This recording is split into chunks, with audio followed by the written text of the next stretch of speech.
तो hello friends, good evening to all of you. आप लोग कैसे हैं? आप लोग को पता है कि 10th का एग्ज़ाम बहुत नज़दीक आ गया है, प्री बोर्ड का एग्ज़ाम चल रहा है।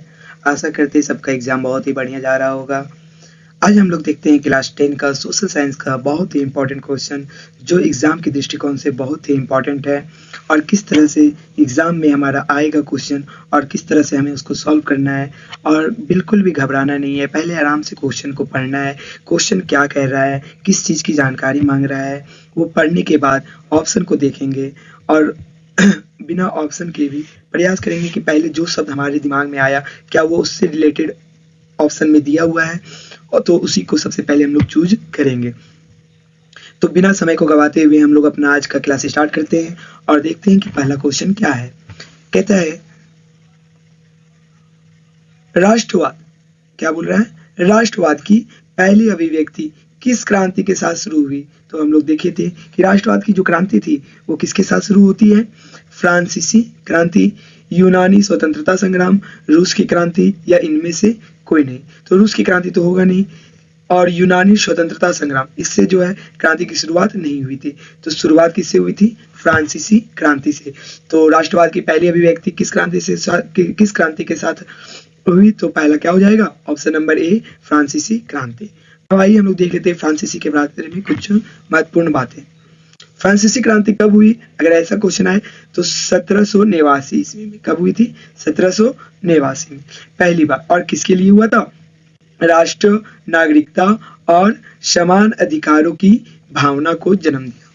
इसके साथ ही फ्रांसीसी क्रांति जब 1889 में हुआ था, और इसके साथ ही किसकी किसकी जो है जागरूकता हुई, जिससे जिसका मांग बढ़ा, राष्ट्र का, नागरिकता का और समान अधिकार का, कि सभी को समान अधिकार मिलना चाहिए।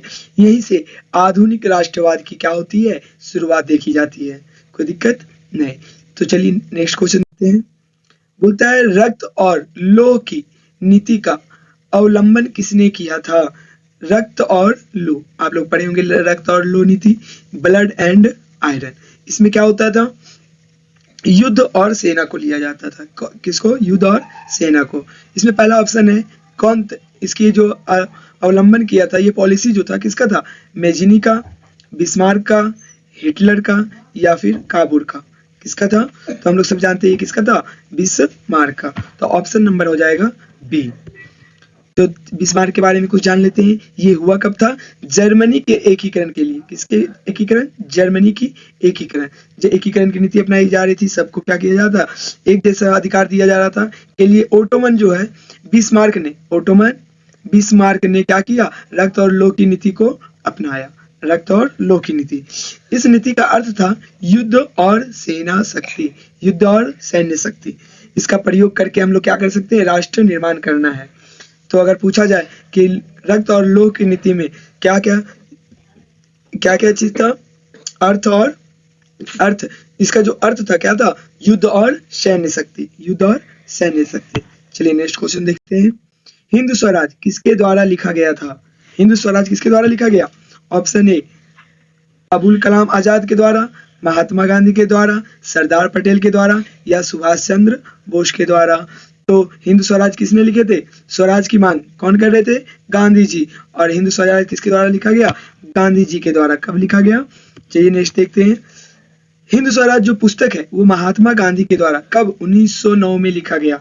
अगर क्वेश्चन आ जाए हिंद स्वराज कब लिखा गया, तो 1909। किसके द्वारा लिखा गया, महात्मा गांधी के द्वारा। और महात्मा गांधी जो है उन्हें क्या चाहिए, महात्मा गांधी की जब भी चर्चा हो तो आप दो चीज याद रखिएगा, सत्य और अहिंसा। क्योंकि महात्मा गांधी अहिंसा के पुजारी थे और हमेशा सत्य की राह पर चलने का काम किया।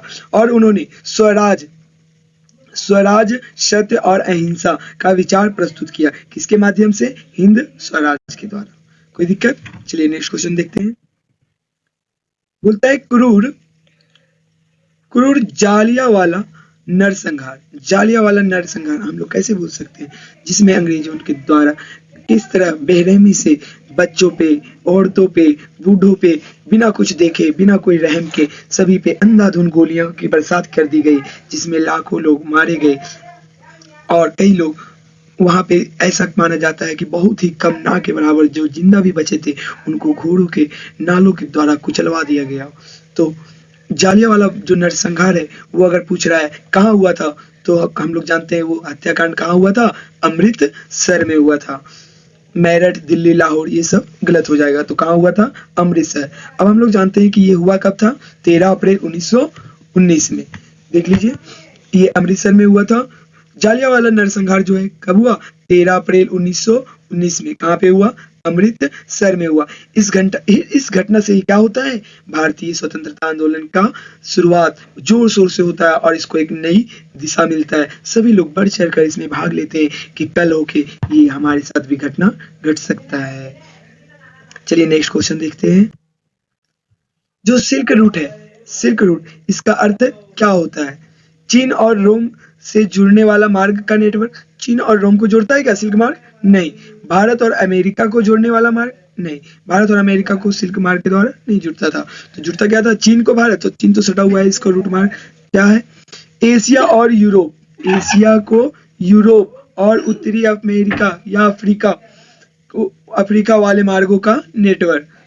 इससे क्या जुड़ता था, सिल्क रूट से एशिया को, एशिया के बड़े क्षेत्रों को यूरोप और उत्तरी अमेरिका को क्या करना था, जोड़ने का काम करता था।